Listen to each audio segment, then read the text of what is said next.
then the monopolist will be making losses. So however, if price is greater than average variable cost, but less than average total cost, then he will minimize his losses by continuing production at the point where MC is equals to MR. Like this monopolist is producing where MC is equals to MR. So the unit should be Q, the output should be Q, where the losses are minimized. So in the long run, the monopolist can still earn supernormal profit since it will be the only firm in the industry. Then you come to the concept of price discrimination. So monopolists are known for this. They are known for discriminating prices. So it simply means selling the same good, but at different prices depending on which market. For example, if in a particular market segment, the demand for their commodity is inelastic. If the demand is inelastic, they can sell the commodity at a fairly high price. Then in a different market segment where the demand is, say, elastic, they can sell at maybe a lower price, so that on average, they make more profit than if they would have sold at the same price, since they have profit maximization. So price discrimination exists when the same product is sold at different prices to different buyers. Okay. Different prices may be charged to different buyers depending on certain things. Number one, you can charge different prices depending on tastes and preferences of the consumers. So if the consumers say the consumer's wishes have to be specifically taken care of, then they could be charged specifically, maybe a slightly higher price, and they pay if they want maybe certain specifics in what they are consuming, or what more generally, the consumer's income. So consumers with higher incomes normally have inelastic demand. So the monopolist can charge them slightly higher price than other consumers who have elastic demand, especially those who are low-income consumers buy goods because of the price, so they can charge them slightly lower prices. The other reason for discriminating price could be availability of substitutes. But for monopolies, there might not be any substitutes available. But in case substitutes are available, then most definitely the prices to be charged will be lower than if substitutes are not available. Then you also have different time periods. Come on, in transport, you have off-peak and you have peak timings.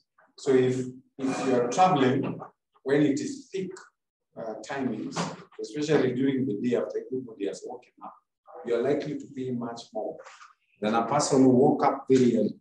Very early when there are fewer people, maybe taking transport, then they'll pay slightly less than if, say, you wait until everybody wakes up. So timings matter, different time periods. You can have different prices. So these four factors we've talked about will give different demand. You know, tastes and preferences of the consumer, the income of the consumer, the timings, different time periods during the day or seasons, or even availability of substances will most likely develop different elasticities of demand of the product in the market. So these factors give rise to demand curve with different elasticities in the various sectors of the market of the farm. So price discrimination is easily implemented by monopolies because it controls the whole market. So since the monopolist is the only one, they can discriminate price. They control the whole supply of commodity. So there are conditions which must hold for monopolists to discriminate prices. Now these conditions are important because they'll be subject to a theory question. The examiner will ask you, what conditions must be fulfilled before monopolists can discriminate prices? Now these are the conditions. The first condition, the monopolist should be able to keep the various sub-markets separate. It's very, very important. So if the monopolist cannot keep the market separate, what will the consumer do? They'll go to the market where the price is cheaper and buy from there. So that's why you'll find drug companies, you know, like the big farmers, we call them farmers or pharmaceutical companies. They have, say, a price for a drug in Africa. They have a price for Europe. Why? Because they know you can't take a plane to go and buy in Europe. You know, even electronics, the electronics that electronic products that are intended for the African market, the electronic goods that are intended for the European market, and so on. Understand, no, it's true. China, what we see here is what our own, say, importers select for this market, because China has a variety of goods. They are very high quality goods, and those ones are more expensive. Now, those who go to China cannot bring those because they want something that can sell faster and something that can give them more profit. So they choose the lower quality goods. That's what they bring here. So the producer might have different goods for different markets, depending on what he thinks or his perception about the market, what they can afford to buy. And it's important that the two sub-markets be kept separate. You know, so if Coca-Cola wants to discriminate price, I'm not sure they do that. They must be able to keep the markets where the price is low very separate from the markets where the price is slightly higher, so that consumers don't move to this other market. Two, price discrimination can only be practiced where there is imperfect competition. So imperfect competition is a market structure that is very different from the first one we talked about, perfect competition. So imperfect competition means either you have a group of farms that control the market, we call it an oligopoly, or we have one farm that controls the market, we call that monopoly. Those are imperfect situations of imperfect competition, or duopoly, or monopolistic competition. Those are cases of imperfect competition. That's the only place price discrimination can work. Okay? Three, the elasticity of demand in the different submarkets should be different. A monopolist will find it more profitable to charge a lower price in a market with elastic demand, and a higher price in a market with inelastic demand. Four, government regulations, e.g., the government has different prices. I don't know whether you know this, but there is a different rate for electricity for those who are in commercial and for domestic users. So industrial users pay more, and their meters are different from domestic users. So if unknowingly you go into you rent a premise that is using a meter which is industrial, you will be shocked. We once occupied such a building and were shocked because you think because if you only use power for lighting and a bit of photocopying, the bill will be less, then you're shocked the bill is 75 pounds. It took us a while to discover that the problem is not the usage. The problem, they have different meters. So we had to make a fresh application for them to remove the commercial meter and bring in a domestic. So they have different meters, even for water. They are for commercial and domestic. And that's government discriminating prices. So we also have government regulations, e.g. fixing of different charges for electricity and water for industrial and domestic users. 5, the nature of the commodity. Direct services are particularly suitable for price discrimination. Direct services. You don't have to charge the same price for direct services. Like salon, you know, taxi, you don't have to charge at the same. You can discriminate. Direct services like barber shop, salon, you can charge different prices. 6, purchase of special orders may provide the sellers with the opportunity to charge different prices. Special orders, like fashion, if say you're a lady, you want a special dress made or a special type of African wear. The fundi looks at it, and since it's something he has not made before, he'll decide on the price just by looking at it. So special orders will mean, unless you pick what he already has, then he has price tags for those. But if you come with a special order, then there'll be a special price for that. So the equilibrium of a discriminating monopolist. So this is the grammatical.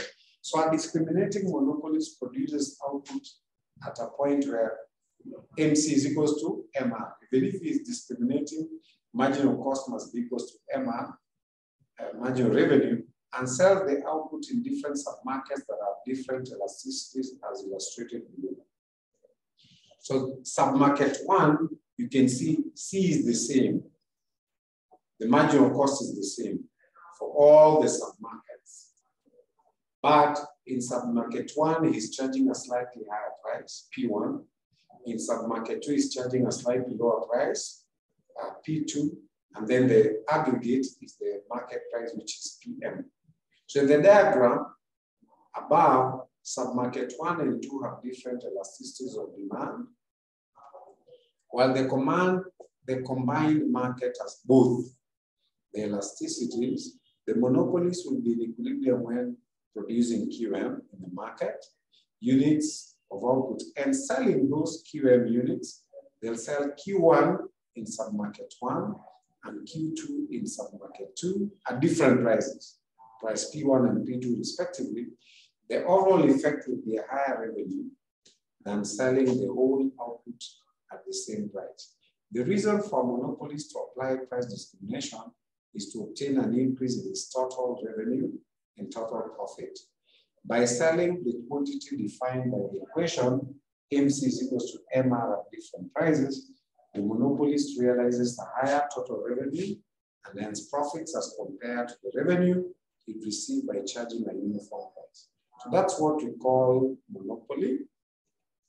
I want us first to look at maybe 1 or 2 questions on monopoly. Then we'll finish by looking at advantages of monopoly and disadvantages. So before we look at advantages and disadvantages, let's just get a question or so on price discrimination.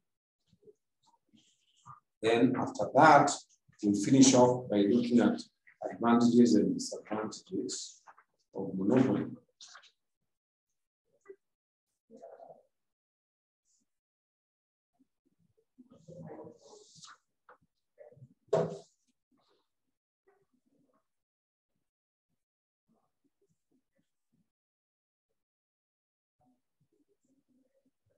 There's one, if you look at your CPA November 2020, November 2020 question 2, this is CPA, November 2020, question 2. Maybe I'll write part of it, but part of it I can just read for you. Part A, you've already gone through the answers, you can get the answers. It says, examine 3 sources of monopoly power. We did yesterday, sources of monopoly power. Examine 3. So the examiner must give you a number. Examine 3 sources of monopoly power.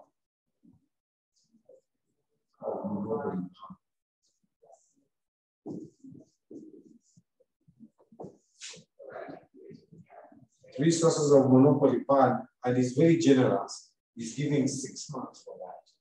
Each source of monopoly power is 2 marks. So if you recall, yesterday we looked at those.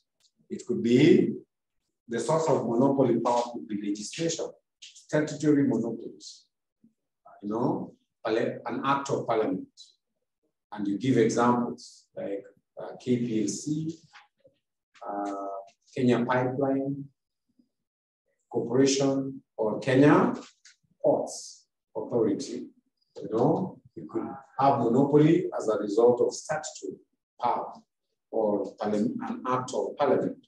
You could also have monopoly because of trade names, brand names, patents, copyrights. You have registered a brand, you've registered a trade name, a copyright. So your business or your activities will be protected for some time. You could also have monopoly power because you're a natural monopoly. You have the only source of, you have the only source of a resource like Magadi. You mentioned the example of Magadi. Now Tata, called Tata Chemicals. Or you could have a monopoly power because you are the only one with the knowledge of a strategic process. Okay, like Kenya Power. Not Kenya Power, but Coca-Cola.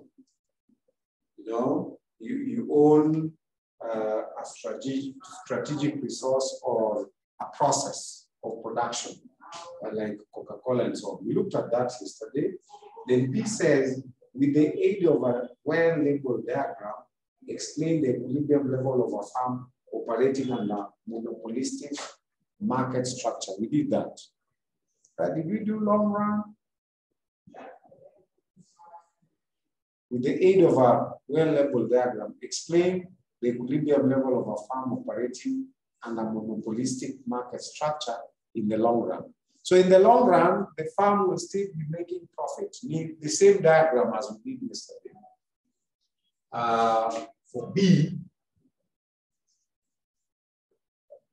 because we've said it's the only producer. Unajua kama hakuna barriers to entry, and look at the 3 characteristics we talked about. There is no substitute product. It is the only producer, and there are no barriers. I mean, there are barriers to entry. So it's protected. So even in the long run, the monopolies will still be making supernormal profits. So the diagram you need is what we had yesterday. But I'm more interested in the C pattern. So let me write part C. Part C says, assume that a producer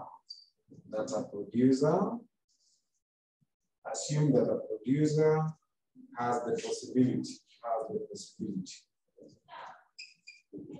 Assume that a producer has the possibility of discriminating.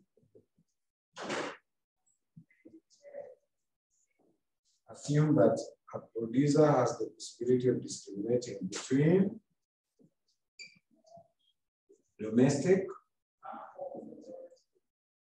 domestic and foreign markets.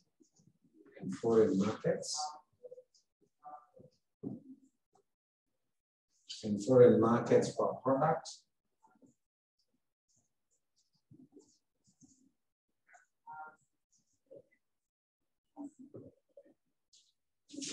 For product with the demand functions.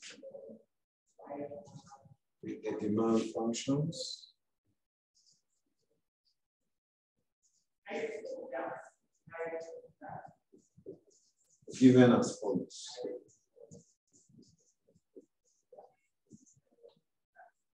With the demand functions given as follows. So you have Q1.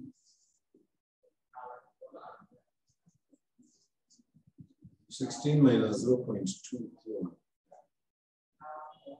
This is domestic market.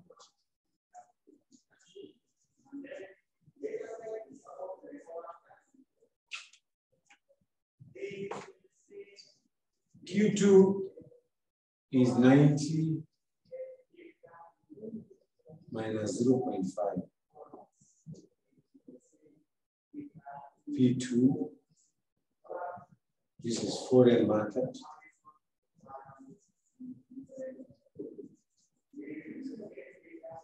That's foreign market.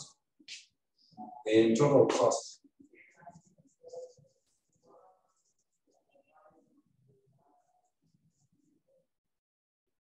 Of production. Total cost of production is given as. So total cost of production is given as.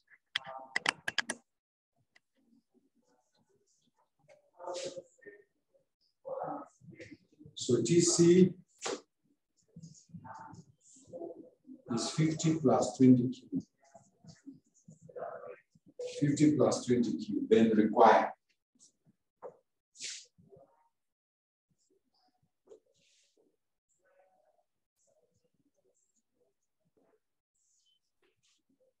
So what is required here?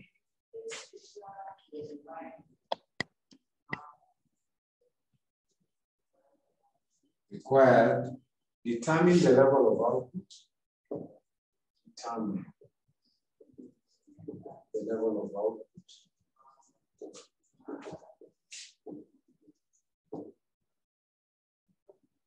Determine the level of output and price charged for.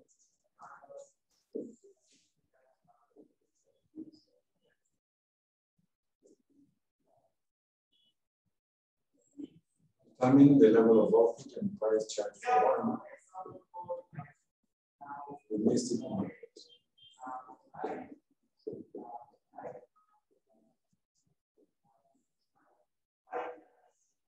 And you have 4 marks for that.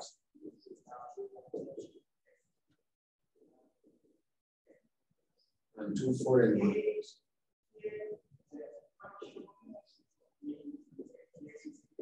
And you have 4 marks. They want us to determine 2 things. You determine price, and you also determine the output charged in the 2 market segments, the domestic market and the foreign market.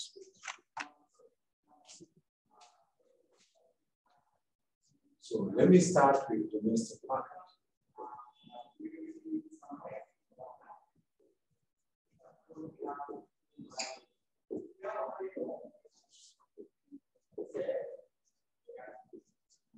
We are looking for price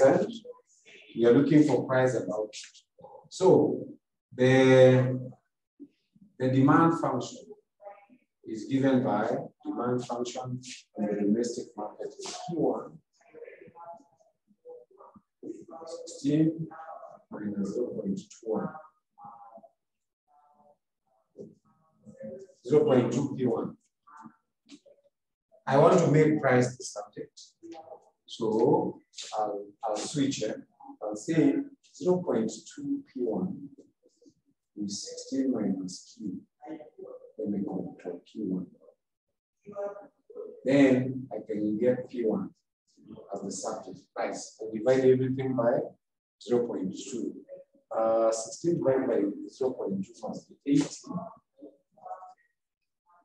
Must be 80 now. And this one must be 5 Q1. Like that. That becomes my price function. I've made price the subject.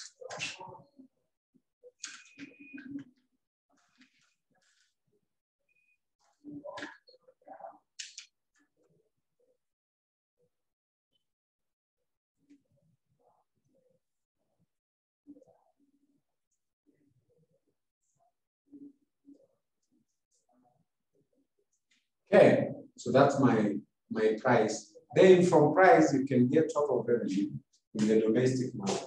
So total revenue is simply price times quantity. So I take this price, 80 minus 5Q.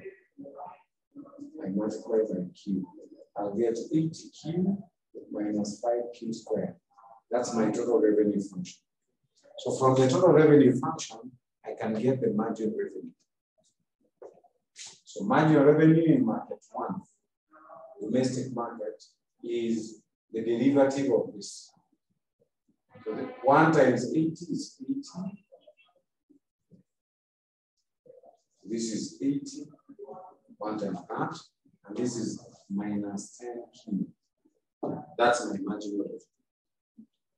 Then I also get MC for marginal costs from total cost. Total cost is given as 50 plus 20Q. Marginal cost is DTC DQ. I derive. Derivative of 50 is 0. 20Q gives me 20. Okay? So equilibrium in the domestic market will be where MC is equals to MR. So equilibrium in the first market will be where MC is equals to MR1. So MC is 20. MR we have gotten here is 80 minus 10Q. So the output level in that market is what we get by solving for Q. So we can get Q. Q is 6, even from where I'm looking at. Q will be 6. How you bring 10 to this side, take 20 to the other side. 80 minus 20 is 60.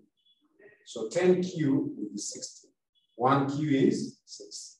So Q, output in the domestic market is 6. How about price in the domestic market?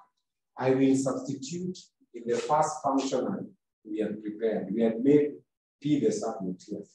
So I'll substitute 6 here. 6 times 5 is 30. 80 minus 30, 50. The price in the domestic market will be 50, and the quantity will be 6. So let me just complete that here by putting the price. Let me do it this other side here. We can put the price in the domestic market.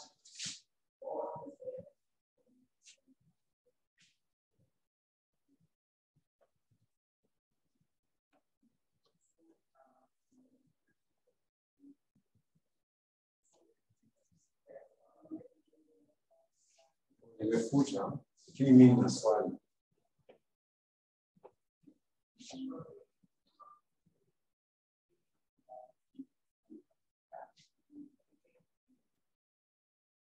So I wanted to get the price in this market, the domestic market.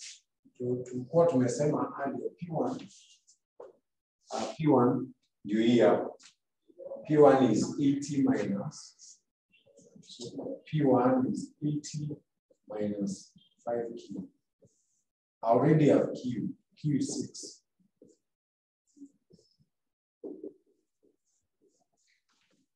We already have price and quantity in domestic market. The price is 50, the quantity is 6. I want you to do the same for the foreign market. After foreign market.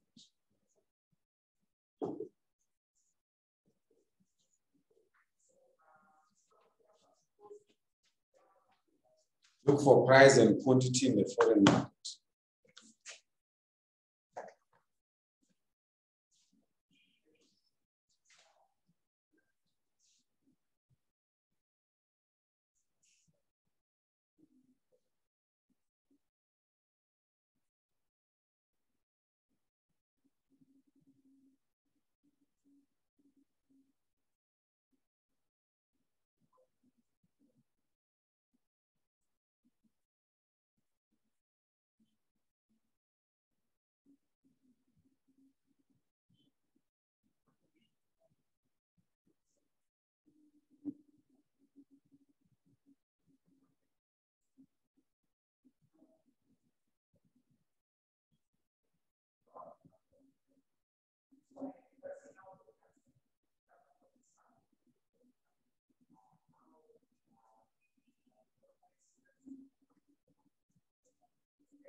The demand function in the foreign market, wanasema Q2 is given by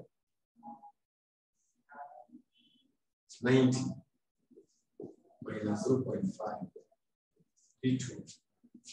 What do you do first? Make P2 the subject. So it will be 0.5 P2 is 90 minus Q. And just call it Q. So P2, I divide everything by 0.5. The price will be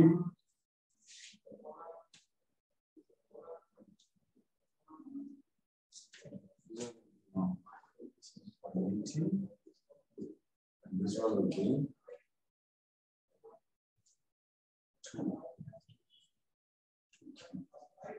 That's my price function. Now I look for total revenue in this market. Total revenue is P times Q. P is 180 minus 2Q multiplied by Q. That's 180Q minus 2Q squared. That's total revenue. And get margin revenue in that market. It will be DTR to DQ. So I derive that function. I get 180 minus 4Q.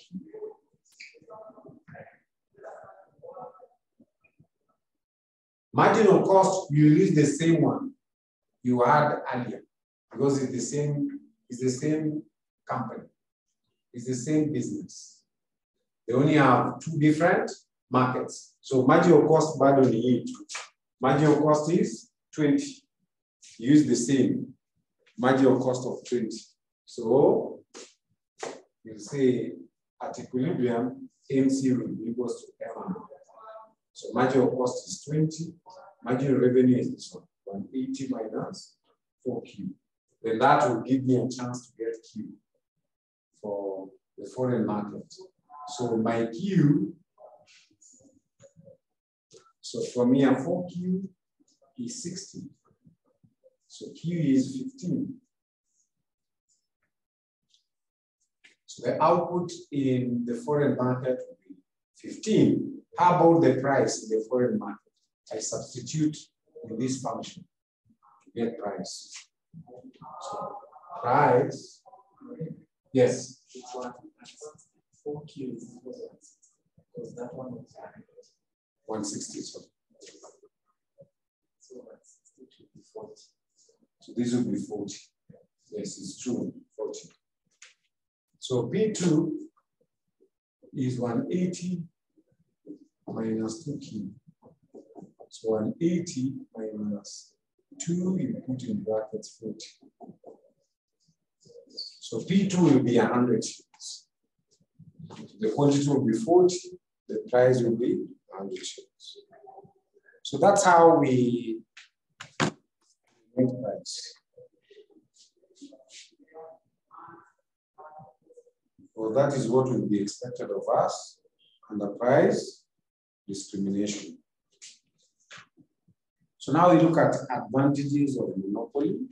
So believe it or not, monopoly also has a few advantages, but majority are disadvantages. The first advantage is, since the monopolist has the market to itself, we hope as the monopolist grows, they will produce at a lower average cost because they have a big market. They can produce at a lower average cost and share that savings with the consumer and be able to say sell products at a smaller price So the monopolist has the whole market to itself. Thus, it can increase the size of the farm to exploit the economies of large-scale production. It can therefore expand its sales, which will be relatively cheaper. So its sales will be relatively cheaper once it has expanded compared to the sales of other smaller farms. That's a good advantage. Number two, there'll be no wastages of resources in terms of advertising. They're the only ones, so they don't need to incur huge sales expenditure. Since there is no competition from other farms, a monopoly does not waste resources in product differentiation and advertising in an effort to capture consumers from rival farms. So we're going to see more of product differentiation and a monopolistic competition, but product differentiation is simply an attempt at trying to distinguish your product. Look at our radio stations. They are all FM stations, but they've made a lot of effort to be distinct. Like kuna zile zinajiita classic FM, and when I mention classic, you already can see in your mind what distinguishes classic. They play classic music. Then you still have Easy FM and others, a Ghetto Radio, and so on. And each has some distinction. There's something they do that is different. So they are not just radio stations. They do some distinction. Now, because the radio stations are many, a lot of effort goes into that distinction so that the customer can see they're different, and so they can have their own market share that is different from the other customers. They must not look the same as Easy FM, because if they are all just ordinary radio stations, then it doesn't give an opportunity to have customer loyalty. So customer, if you ask people around, they'll tell you, I only listen to classic. They've obtained some loyalty. Others say, I only listen to Jambo, for example, Radio Jambo, because they've obtained. What gives them loyalty is product differentiation. They make sure that the customer can see their distinctness, their individuality from the other products. So that costs money. That costs money, product differentiation and advertising, in an effort to capture consumers from rival farms. Then three, a monopolist may have price stability. They might maintain the same prices for a long time, but see, in competition, the price will keep fluctuating up and down. You know? So since the monopolist is a price maker, the price under monopoly will tend to be more stable. It will tend to be more stable than in competition. Then four, a monopolistic farm is in a better financial position to carry out research and improve its products than a competitive farm. A farm under competition does not enjoy a lot of profit, so they may not have resources for research. But a monopolistic farm would virtually have the market for itself. And because they're able to charge good prices, they can be able to have resources which can enable them carry out research and come up with innovative products that will better, will give better services to the customer or the consumer. Five, since monopolies earn supernormal profits, it will encourage rival farms to break into the market and develop rival products which benefit consumers. Maybe in the long run, some farms would struggle hard to break the barriers to entry and, provide rival products in the long run to have a share of the supernormal profits. Then what are the disadvantages of a monopoly? The first disadvantage is diseconomies of scale. As a farm grows large, they might experience certain disadvantages of large scale, like bureaucracy and management diseconomies, difficulties in making decisions, complex organizational structure, all those disadvantages. So while a monopolistic farm can grow to a large size, and exploit economies of scale, there's a danger that it eventually suffers from these economies of scale. This will increase the average cost and consequently the price. Then two, inefficiency. Since there is no competition, monopolistic firms have the risk of carrying out the operations inefficiently. So the risk of inefficiency is very much there. Look at KPLC, for example. You'll always find queues of people, you know. People have been overbilled, or people, like personally, in the rural, I tried applying for KPLC. I've even been conned by people, middlemen. I've paid, but I've never received the connection. But now, I bought a solar kit, which is very good. And the solar kit has given me very good services, you know, and I'm not paying. It's a one-off cost. So with the coming of solar, I think electricity can make because I've struggled trying to get the connection. That has been a challenge. But now I installed solar, which is equally as good. And I don't have to pay bills on a monthly basis. I only use it when I go to the village, you know, and maybe others who are there. Another disadvantage is inefficiency. Okay, because of lack of competition. Then exploitation, monopolies exploit consumers. So the exploitation of consumers is the most notorious practice for which monopolies are known. This includes product overpricing most of the time, the overpriced products, price discrimination. So all these market malpractices, the monopoly is usually guilty of this. Then four, monopolies usually carry out restrictive practices. So there are practices that are restricted, that they should not carry out. For example, to allow for competition, but monopolies will ensure they create barriers. They are called restrictive practices. They will create barriers to entry by other firms in the industry. Big firms like Coca-Cola and others have made sure they've had distributors, even Safaricom does it. They make sure if you're distributing their products, your shop is branded in their colors, and they also make sure you don't offer the products of the competitors. And so that's why in the whole street of Moyavini, you will not see Airtel. You'll only see Safaricom because of restrictive practices. They have restrictive practices. Then five, in situations where a monopoly controls a vital resource, it may make decisions which are not in the public interest. You see, the monopolist is profit-oriented.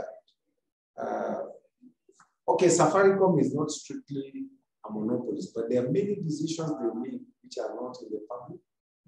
They're not in the public interest, you know. Yeah, not just pricing. Whatever other decisions we may make are not in the public interest. By the way, when those post-election violence in the country in 2008, those post-election violence. No, Safaricom was approached by ICC to provide some of the telephone conversations to help provide evidence to give justice to the victims of post-election violence. You will not believe it, they refused. They refused. But it was in the public interest that the victims of post-election violence also get justice. Safaricom refused. They never gave any telephone, yet they have records of telephone conversations. They refused. So that's just one example.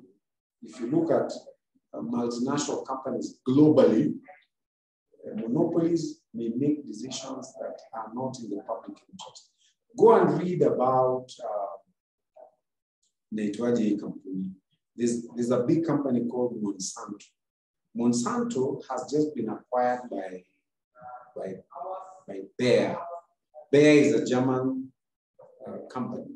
It's a German multinational. They bought Monsanto. But if you see the kind of cases Monsanto has in the US, the latest, a farmer sued Monsanto and the court awarded the farmer 250 million shillings. Do you know why? Because in part of their sprays, they have a spray called Roundup. That Roundup has an ingredient. There's a chemical nature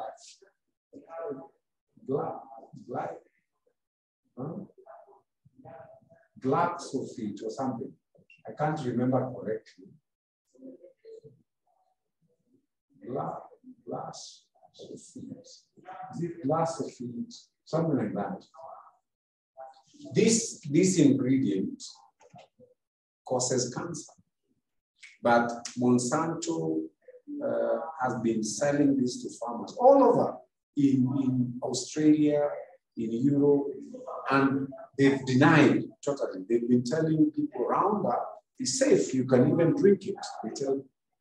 So cases have started coming up where people have been using this to spray. By the way, Monsanto is also the one that produces seedlings for GMOs, a lot of GMOs, and they are ruthless. For example, if you buy seed from Monsanto, if your seed remains, you want to plant it again next season, they'll take you to court. They want to buy again. If any seed is left and you decide to use last year's seed to plant, there'll be a knock on your door. If they don't see you buying from them, they want to make you a slave. Every year you buy seed from them. So they sell GMO seeds. They are a monopoly. They sell maize, they sell other crops, GMO. Then they'll offer that Roundup of theirs. Roundup is a spray for killing weeds. Now that spray is what has this, I think glyphosate, or I can't remember the name exactly. So that ingredient, other independent research has proved this ingredient is carcinogenic. Carcinogenic means it has possibilities of causing cancer. So the latest case in some state in the US, somebody sued. He already has developed cancer and he went to court and he has been awarded $250 million. You have an idea how much money that is? So Monsanto has to pay $250 million. Now, I was giving you an example, an extreme example of a large global conglomerate, that makes decisions that is not in the public interest. You think they don't know that this product can cause cancer? They know.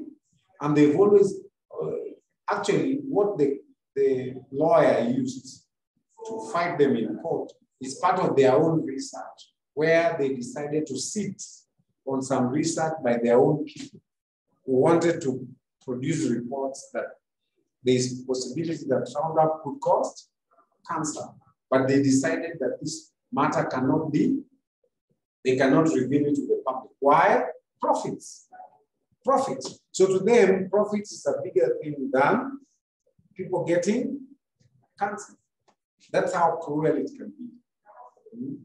So Monsanto has been making billions of dollars of profit right from World War, I think from World War II. It's a company that has existed for many years. But of late, they have so many, in fact, in the US, there are over 10 lawsuits currently against them because of this product. So monopoly can make a decision which is not in the public interest. 6, the large size of monopolies may eventually lead to diseconomies of scale, which are associated with rising long long-run average cost of production. And finally, monopolies may deliberately stifle competition by taking over smaller competitors who enter the market and by exploiting barriers to entry to prevent other firms from entering the market. So we've said monopolies can do two things.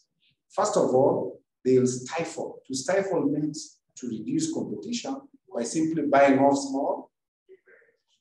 Locally, Brookside has been doing that. They bought most of the small processors so that they can remain dominant. That's what the monopolies do. So that farmers may not have alternatives to sell their milk so that they can buy milk cheapest and sell milk at the highest price possible in the market. You see, you can't do that if you have competitors. So what Brookside has been doing is they've been buying the small processors so that they can remain dominant. You know, that's what monopolies do, to stifle competition. And then they also try to create barriers to entry so that it's not easy to enter their market and so on. So that is the monopolistic market structure. Now we have two more structures, actually three. The other one will be very brief.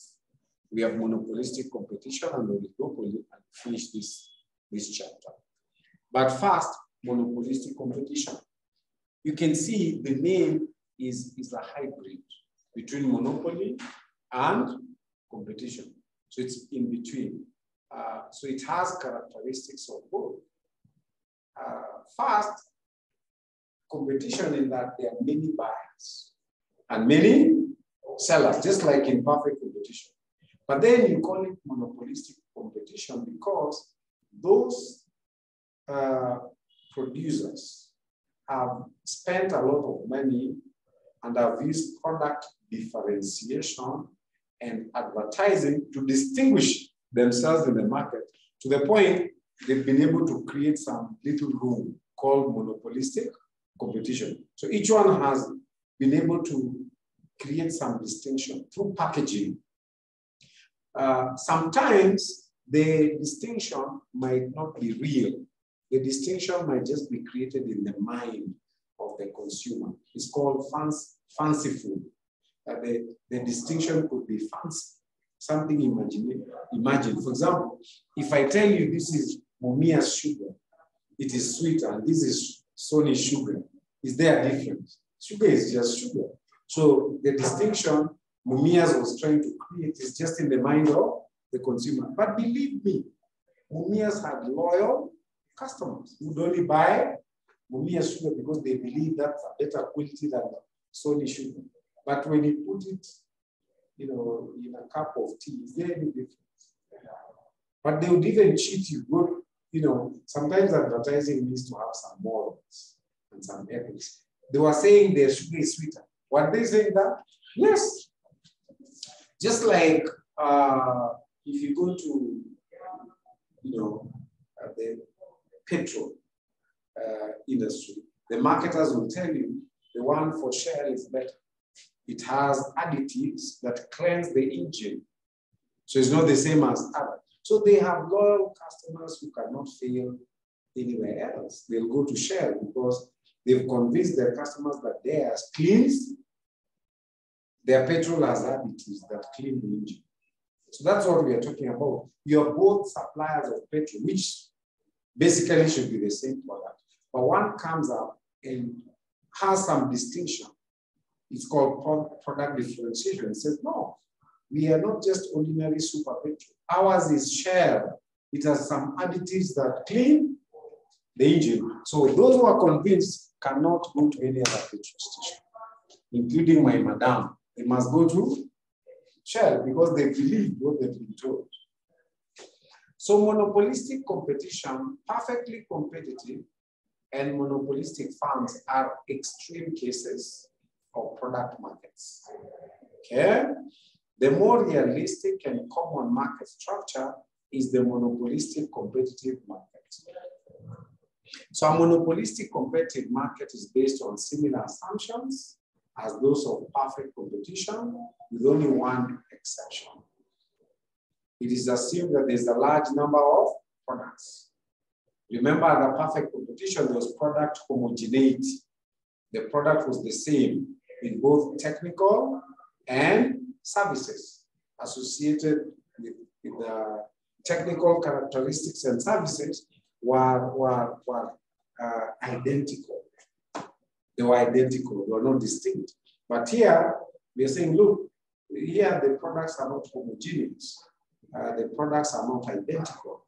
There are many products. There's a large number of products of similar but different characteristics. So like FM stations, they are similar products, you know, but different characteristics. So what is product differentiation?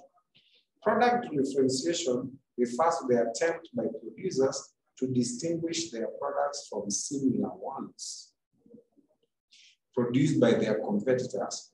This differentiation can be real, i.e. the inherent characteristics of the product can be different, or it can be fancied, it could be in the mind. i.e.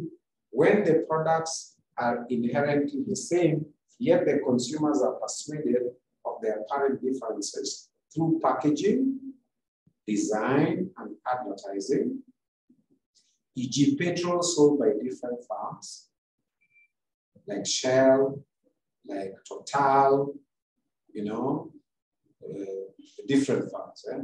Kobil is no longer there. That's why I'm not mentioning Kobil. Now, French company in Haiti, there's a French company that does petrol. Walikuwa wanasema sijui is the Kenyatta family inaitwaje? Rubies. So Rubies ndio iko, hakuna Kobil. Kobil ilikuwa ya Biwott Summit. So the aim of product differentiation, whether real or fancied, is to make the product unique in the mind of the consumer, make it unique, yet at the same time having the products related so as to be included in the same group, i.e. cross-elasticity between the products should be high. So what is the effect of this effort to differentiate and to advertise? So it gives the producer some discretion in price. So even the FM stations have room. They have some little room to charge some different price, i.e. he is not a price taker, but has some degree of monopoly power that he can exploit because of brand loyalty. So because of product differentiation, they can get some brand loyalty.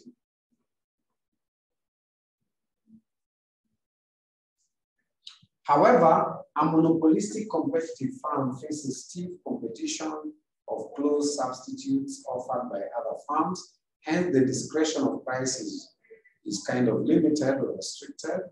In monopolistic competition, therefore, there are elements of both monopoly and those of competition, hence the name monopolistic competition.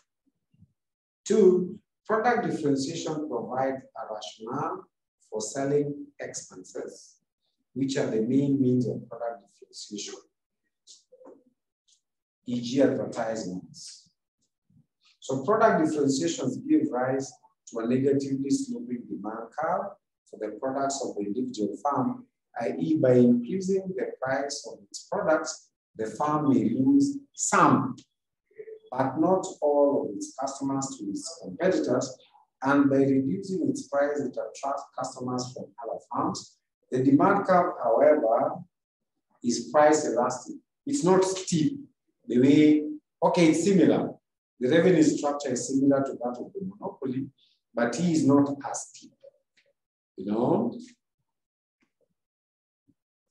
So the demand curve, however, is price elastic since the assumption of a large number of sellers. So short-run equilibrium of a firm in monopolistic competition would be very, very similar to the one we had under monopoly. And the difference is in the slope of the average revenue and marginal revenue curve. So A firm in monopolistic competition maximizes its profits where MC is equals to MR. That is what we call the necessary condition. Then the sufficient condition, the MC curve or the slope of the MC is greater than the slope of MR at the point of intersection because the slope of MR is negative. Anyway, this is illustrated. So you should be able to very quickly illustrate the position, the equilibrium position of a firm under perfect, not perfect, but under monopolistic competition.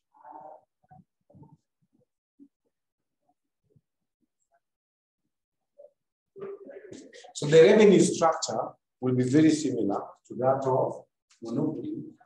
The difference is in the shape of the average revenue and marginal revenue curve. So this is revenue and cost. This is output.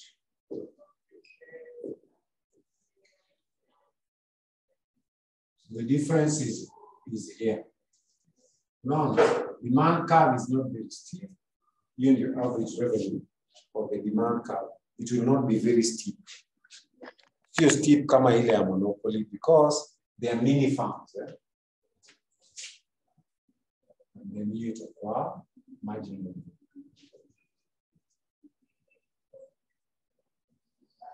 This is just the same.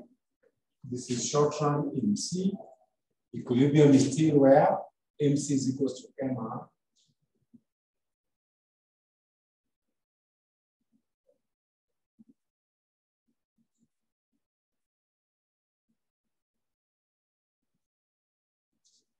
So the price charged under the list competition is PC, the quantity is XC. So whether the farm makes profit or not will depend on where you put the short-term average total cost curve, just similar to what we had earlier. So if I put it below here, it will depict that the farm is making profit. So that is the cost of the farm, like that. This is C. So this farm is making supernormal profit. The equilibrium of a farm and a monopolistic competition. So the difference is in the shape of these curves. No, it's not very steep. It's a bit elastic like that. So the profit maximizing quantity or output is OXC. The profit maximizing quantity is found at the intersection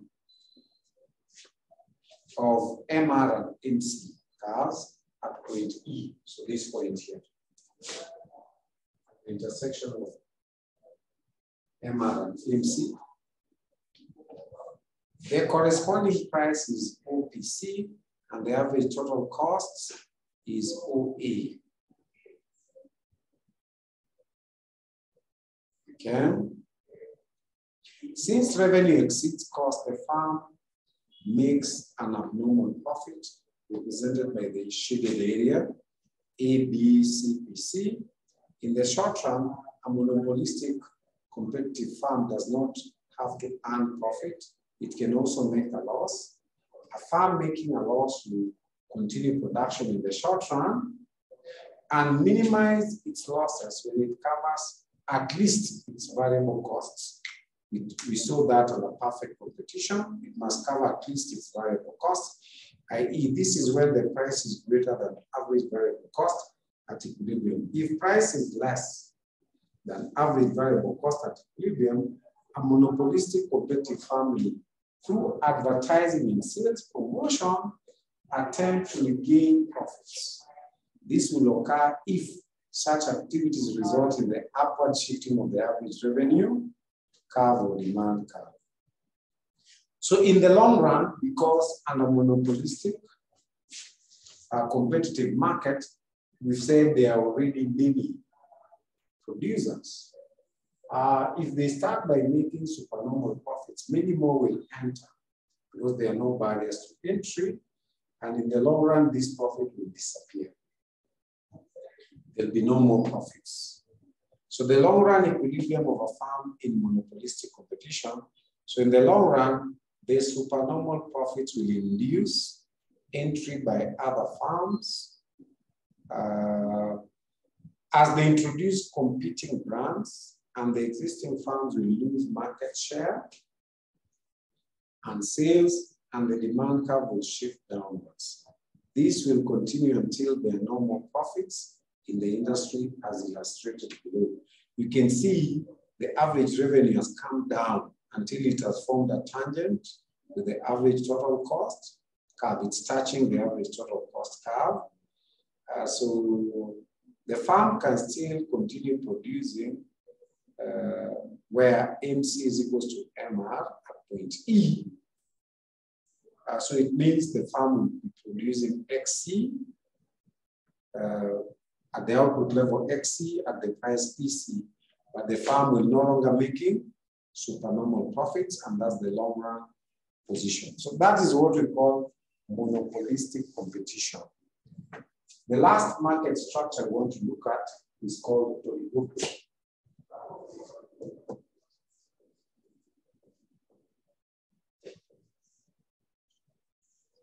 So what is an oligopoly? Oligopoly is a market structure controlled by a few farms. A few farms. You can even call it a cartel.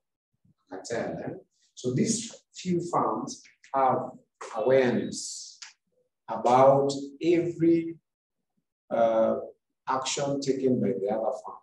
So whether it's a non-price decision or a price decision, if one member of the cartel or oligopoly changes price, the others will react, you know, or even if they have a non-price strategy. A non-price strategy could be just a marketing strategy where maybe one of the farms says, buy two, get one free.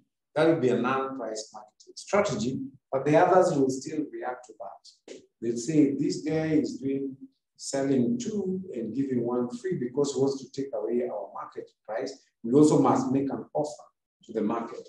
Now that whole thing is called oligopolistic interdependency. Oligopolistic interdependence.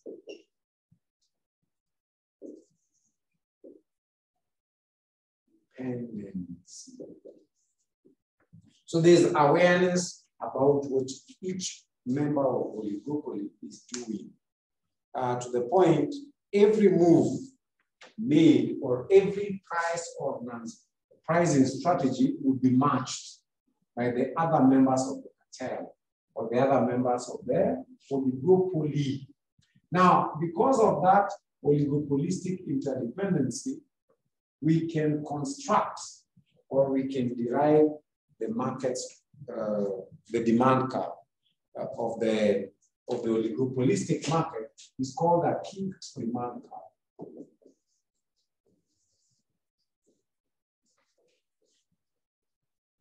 Why is it called a kinked demand curve?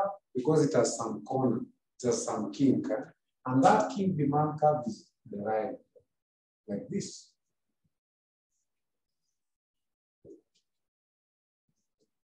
So this side we have revenue and cost.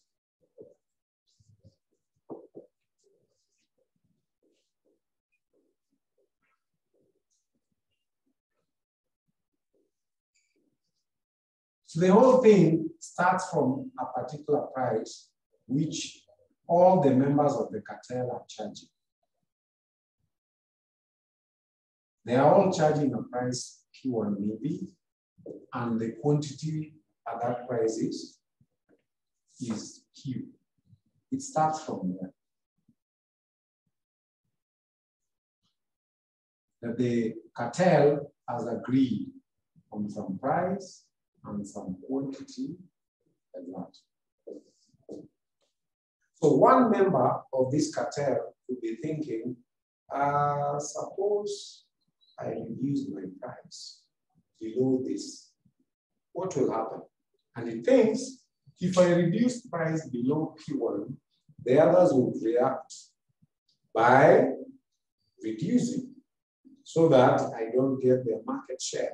So it means if the one member of the oligopoly wants to reduce its price, it will be faced by an inelastic demand curve. Inelastic demand curve is something like this. Inelastic. Let me put complete lines. Inelastic demand curve would mean that the one whose price has reduced will not gain much. So it will be faced by a demand curve that looks something like that. I call this point A. This point is what I call A, and I call this D1. So the monopolist reasons within itself and says, if I reduce my prices, the other members will also reduce their prices, and I will not gain market share. So I'm faced with a demand curve that is inelastic. You can expand that one downwards. Yeah? If you expand it downwards, then you have a demand curve you can describe as D1, D1. If you expand it downwards, then you can estimate the marginal revenue. Marginal revenue can be estimated as something below that, a curve just below that. And I call this MR1. That's just an estimate. So for a member of the cartel of the oligopolies who is thinking of reducing their price below P1, they're thinking if we reduce, the others will also reduce. So I'll be faced with a demand curve of P1, D1, which is inelastic, meaning I will not gain much in terms of market share if they react. It might also think, suppose I increase the price above this, maybe to AD2. If they increase the price above AD2, they are thinking again, if we increase the price above P1, the others will react by not increasing theirs. So the firm will be faced by a demand curve that is elastic. If I extend it downwards, it becomes D2, D2. And then I put the marginal revenue curve just slightly below it like that. So this one becomes MR2. Now, if I combine these two, I can come up with a hybrid demand curve. For example, I can start from D2, D2A. This is what we call the kink, the corner. So that from here, I've taken the demand curve D2A. Then going downwards, I take this D1, D1. So going downwards, I make a hybrid. I bring D1, D1 like that. Then for marginal revenue, I can take MR2 as marginal revenue mpaka hapo. Then kukuja pande ingine, I take the arrow. I can take this arrow ingine.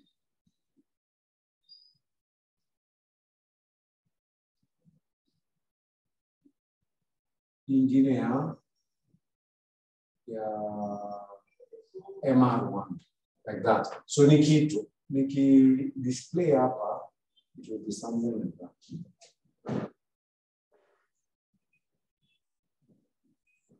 So it has a broken part.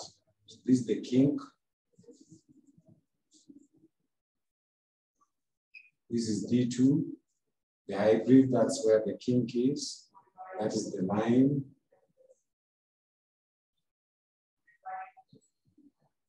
That is the lower one. Like that. So that since this was my equilibrium position, this was Q, and this was P.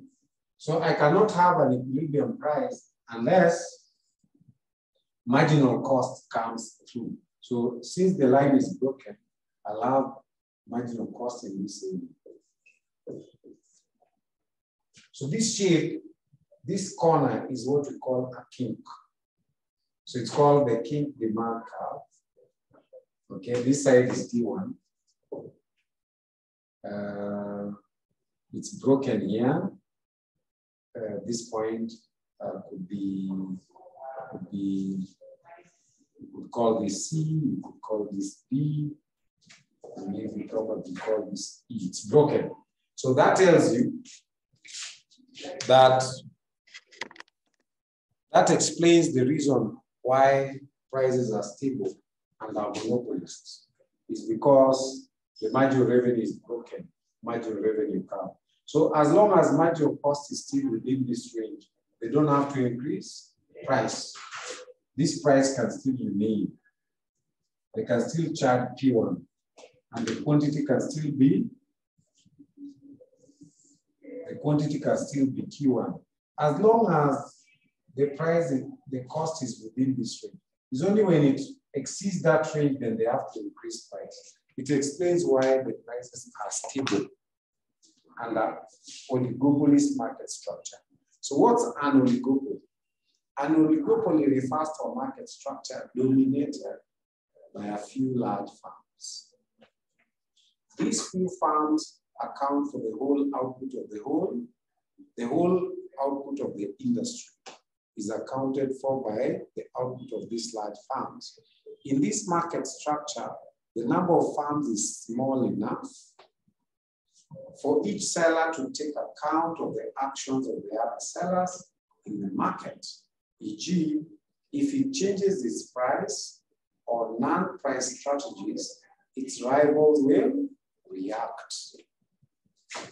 This is referred to as the oligopolistic interdependence. The fact that every firm within this industry will take account of what the other firms are doing, whether it's a price strategy or non-price strategy. So how do we derive the kink demand curve model?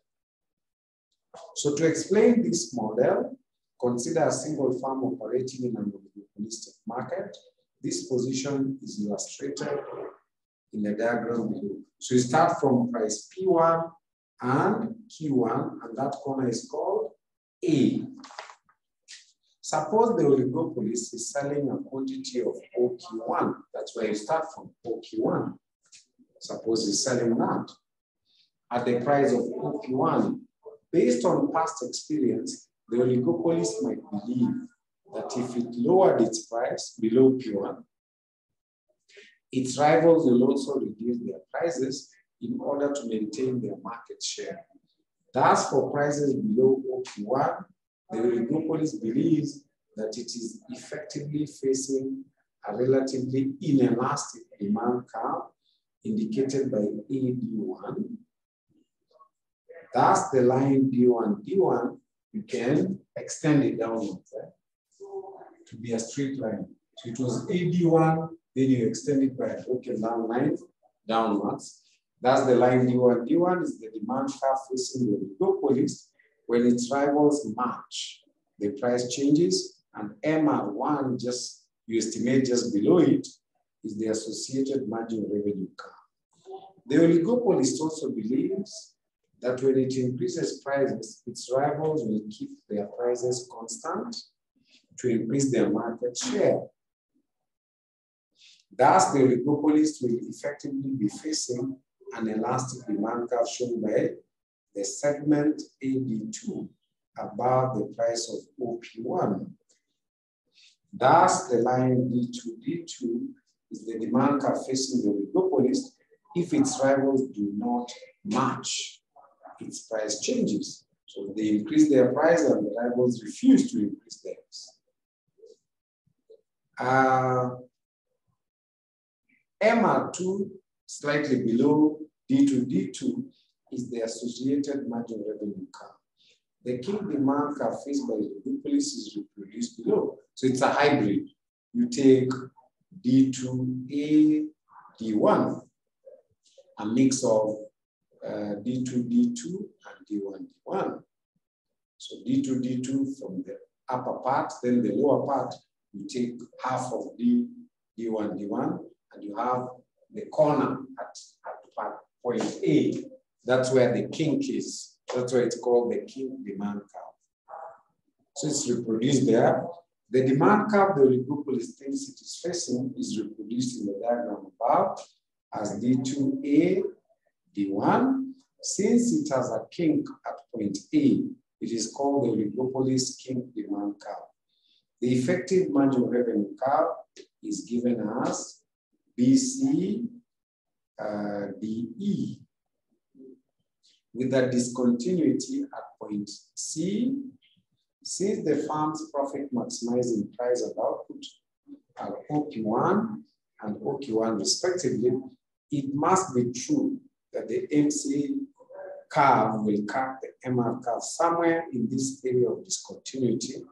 It follows that quite large changes in the cost of the firm are possible from MC1 to MC2, which will not induce the firm to change either its price or quantity. This theory of model helps to explain the relative stability of prices in an oligopolistic market structure. It, however, does not explain how, in the first place, the profit maximizing price and output are determined. So the theory of the kink demand curve does not explain how you start from Q1 and Q1. But it is useful in understanding why prices are sticky in this model. That prices can remain at a constant amount of P1 is because there's a range within which prices can still be increasing, but the costs can still be increasing, but still within this range, price can still remain P1. So it explains that very well. What it doesn't explain is how we decided to start with price P1 and Q1. Finally, there's a market structure called monopsony or monopsonistic market structure. This is where there's only a single buyer of a particular factor of production, only a single buyer. Maybe a single buyer of a particular type of labor. I give the example of an Air Force pilot. Our Air Force pilots are highly trained. Some have been trained in Israel, maybe gone for further training in the US. But imagine a scenario where the Air Force pilot loses his job. You know, you don't automatically get employed in commercial flights because these two are different. One, the other one is combat airplanes, and this other one is commercial. So for you to fly commercial planes, you need to go for a different type of training again. I'm talking of a practical case that happened. In 1982, I don't know if you were already born, 1982, there was a near coup in Kenya, and it involved most of the Air Force people, you know, and lots of them were jailed, others lost their lives, others lost their jobs. You see, it became very difficult. I read the case of one who was down to his knees because he could not get additional resources to pay for training as a commercial pilot. So his skills were practically useless because what the certificate he had was a certificate to fly jets and to fly, you know, combat aircraft, not commercial. So for his family was not rich. So he could not get, I don't know what happened to him eventually. A highly educated person, highly trained, he became jobless. Because which other army, as you see in the army, you cannot be employed by a foreign army. It has to be your own country. If he goes to Somalia, they can't trust him with a plane. So that becomes very, very difficult. That's a case of a monopsonistic market, where labor is demanded by only one firm, demands a particular type of labor. So a monopsonist market structure is a situation whereby there's only a single buyer of a particular commodity or a factor of production. A single industry may be the only buyer of a particular category of labor. A monopsonistic or a monopsonist faces a positively sloped market supply for the factor of production. This is because if it wants more of labor, it must pay a higher wage rate and so on. So that brings to the end our topic on markets. Yes. So I will probably look at one other question in any area now of the market structure. Then we can introduce.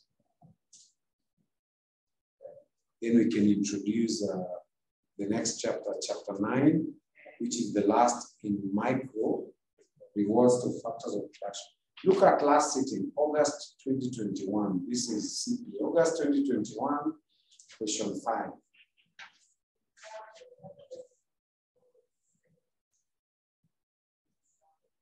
August 2021, question 5 says this. Now, those of you who don't have the paper can write this. It says in A, collusion is written like this. Collusion may be a feature of an oligopolistic market. Collusion, okay?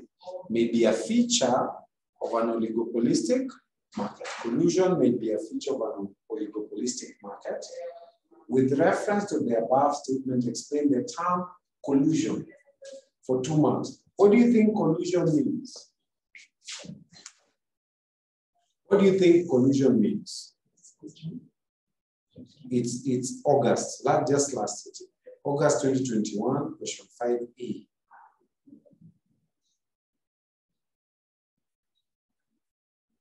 August 2021, question 5A, last sitting. It says, collusion may be a feature of an oligopolistic market. With reference to the above statement, explain the term collusion. Collusions come from the word to collude. So how does it happen in the oligopolistic market structure? They agree. Collusion means they can agree on the price to charge because there are only a few of them.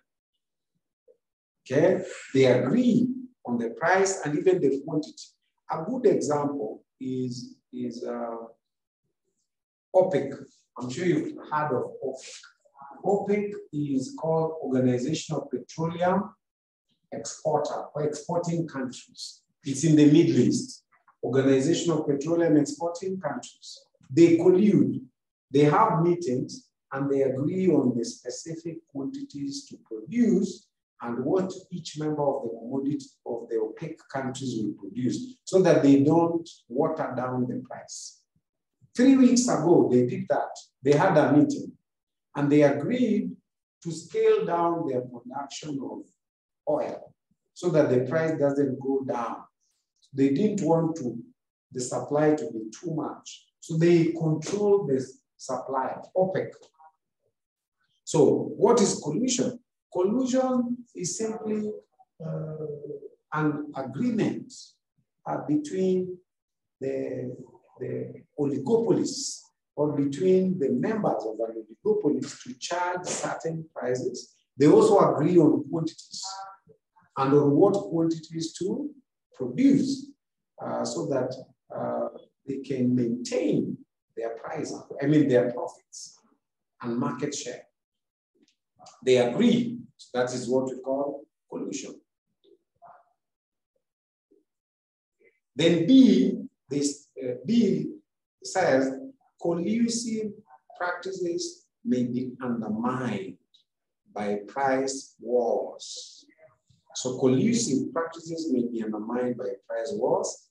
Assess 3 benefits that might accrue to consumers as a result of price wars by the farmers. So if the farms within an oligopoly don't agree and they start a price war, who is the beneficiary? It's going to be The beneficiary is going to be the consumer. So the examiner is asking, assess 3 benefits that might accrue to consumers as a result of price wars by farms. So what are the 3 benefits of price wars? So benefits of price wars to consumer. The first benefit of price wars is there'll be undercutting, you know. The cartels might undercut. Some might want, like the example we're giving here. Some farms may want to charge slightly lower to take away the market share. So the consumer will benefit by buying the commodity at lower prices. The consumer could benefit by buying the commodity at lower prices. The other benefit the consumer might have is the consumer might get more quantities of the commodity, because when they start fighting, they cannot control the quantity that comes to the market. Okay, so when they agree, they can control the quantity. When they start a price war, now they can no longer agree on the quantity. So if the market is flooded, the price will not only come down, the quantity, the consumer will have more in terms of quantities available. You know, there'll be increased supply. So the consumer will have more in terms of quantity.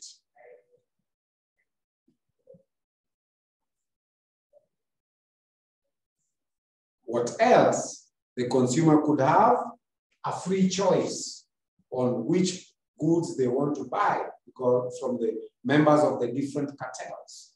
You know, the consumers will have a choice. As the members of the cartel engage in price wars, then the consumer has a choice which products to buy from which cartel.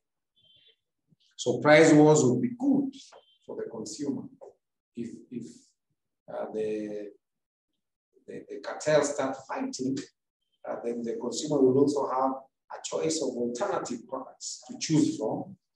They'll have lower prices, and then they'll also have increased quantities, because the cartel will no longer be able to have meetings and fix the quantities to be bought and so on.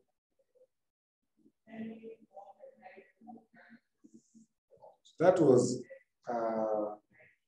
just last sitting.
There's another one. Look at May 2019. May 2019, question 4. May 2019, question 4 says this. May 2019, question 4. With the aid of a well-labeled diagram, explain the equilibrium level of a firm operating under the oligopolistic market structure. This is the diagram. With the aid of a well-labeled diagram, explain the equilibrium level of a firm operating under oligopolistic market structure. The equilibrium level will be here where they are charging price P1 and quantity Q1. Equilibrium level of a firm under oligopolistic market structure, and it's a whole 5 months. But the explanation has to come from here. So this one produces this, the kink to demand curve. Okay, and then you have the MR has a discontinuity at point C and D, discontinuity, so that you have a range, and you explain that that range explains why the price will continue being stable. Within this range of cost, the price will not increase. And it's 5 months. So do we have any question from chapter 8? Market structures. Then I will introduce chapter 9. I hope you have chapter 9. I already sent chapter 9 on the WhatsApp group. I hope we have it. So let me introduce chapter 9, which is the last topic in micro. Yes. May 2017. May 2017. Yes, it's 2017.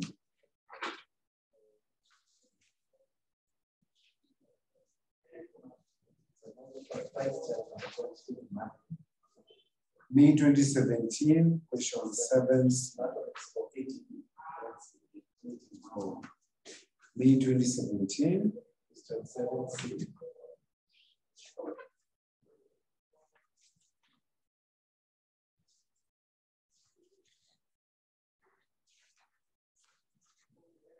May 2017, question 7C is price discrimination. Yes. Yes, about price discrimination. In that item, there is a total cost function. Then still they have indicated Q to be Q is equals Q1 plus Q2. How will I treat my margin? You do this, eh? Piga picha hiyo utume kwa group. Kuna wale hawana kopia hiyo. Then we look at it. Just take a snapshot of May 2017. This is ATB. Is on monopoly, price discrimination. You take a photo and share in the group.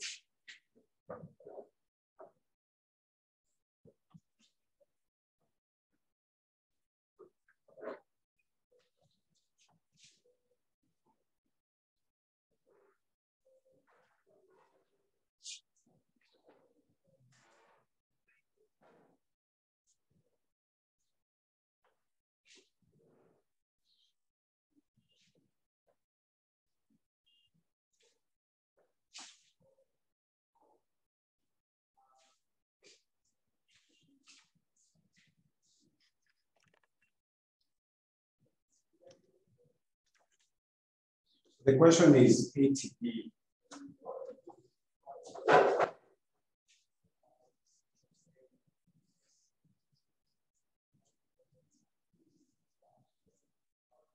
It's May 2017, question 7C.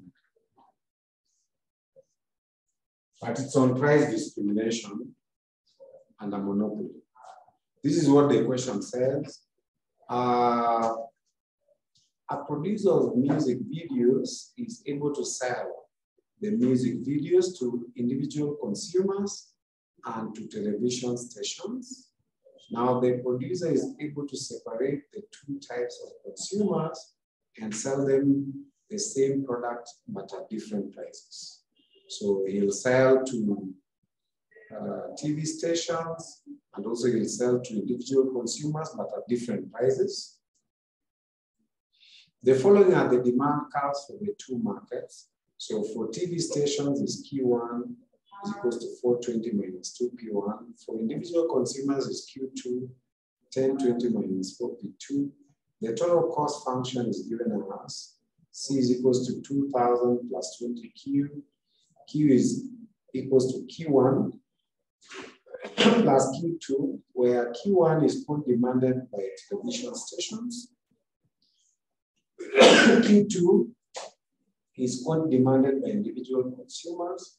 P1 is price charged to TV stations. P2 is price charged to individual consumers required. The price charge on code demanded in each market is the same thing. It's the very same thing we did. So we'll start with the market for TV stations.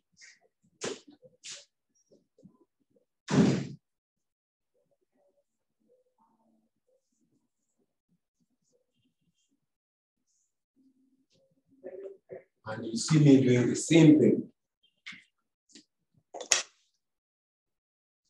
The function for that market, the demand function is Q1 is 420 minus 2P1. I'll do the same thing. I'll make P1 the subject. So P1, the subject will be 2P1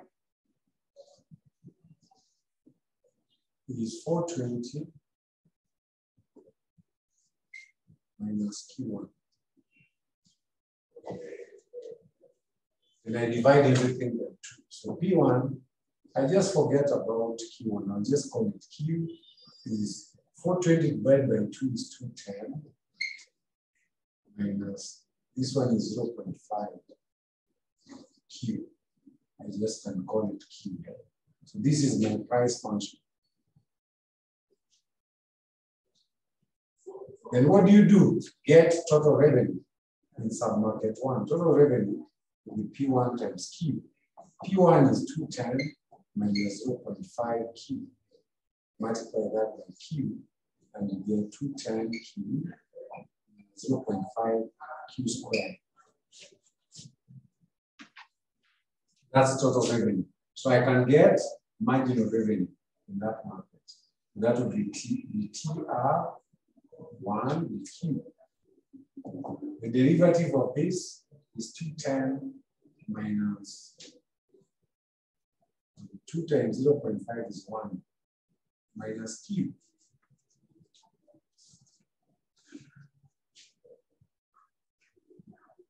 That's marginal revenue. Then I look for marginal cost. The total cost function has been given. Total cost function C is 2000.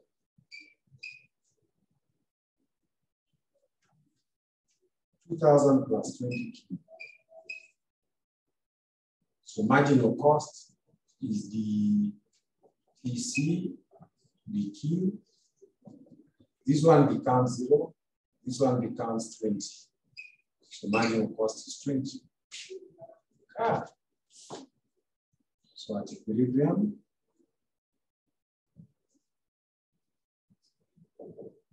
MC must be equal to MR. So in this market, MC is 20. MR we have is 210 minus Q. So I can get Q. So Q is 190. 210 minus 20. So if I have Q, I can get P. The same thing. Q1 is 210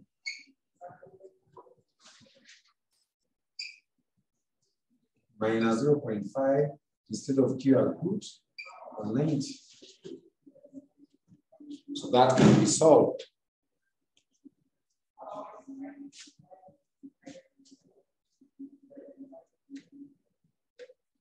It's 210 minus 95 is 115. So the first market, TV stations, they'll sell at a price of 115 and the quantity would be 190. So quantity Q is 190, the price is 115. Then the other sub-market is called consumers, individual consumers.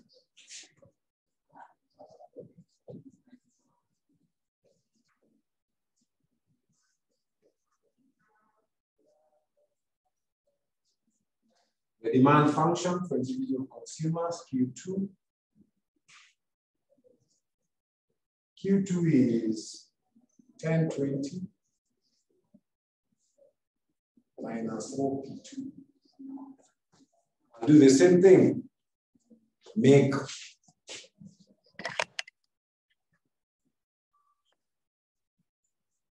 I'll make P2 the subject. So 4P2 is 1020 minus P2.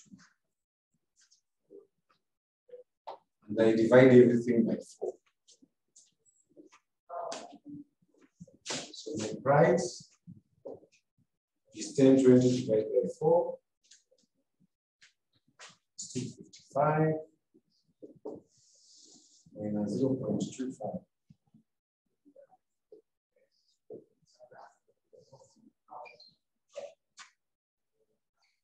Then I get total revenue for the individual consumers market. The total revenue is going to be 2 times Q.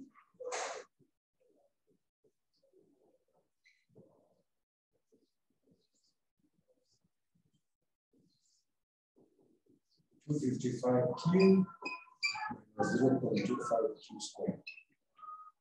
Then I can get marginal revenue by deriving this.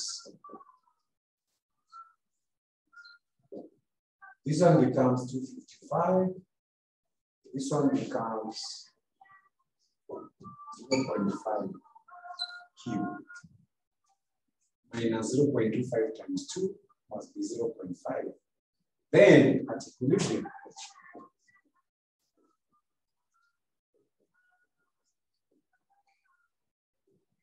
MC must be equal to M1. MC we already have with the same MC. MC is 20. MR is 255 and 0.5 Q. So 0.5 Q is 235. Q is 235 divided by 0.5. 70. So price in this market I can get by substituting P2 is 255 minus 0.25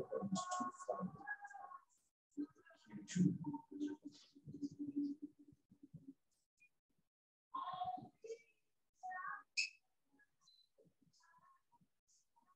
$470.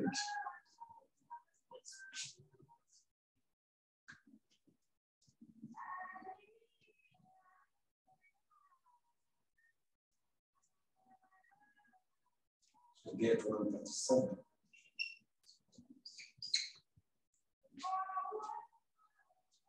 The same thing. So that one Q is equals Q1 plus Q2. Okay. If the examiner had wanted to know what is the total quantity produced in the market, then we know Q1 is 190, Q2 is 70.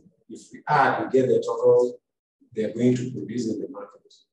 The total amount produced in the market should be 660. Then 190 will be produced for TV stations, 470 will be produced for individual consumers. Okay, we'll stop there then, so that in the afternoon, I think we have an alternate. We can come and start chapter 9, rewards to factors of production.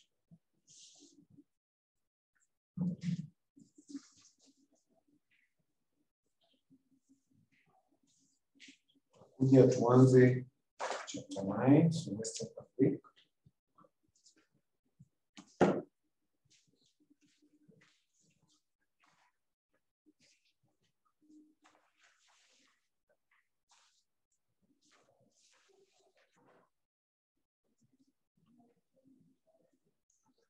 Asante sana.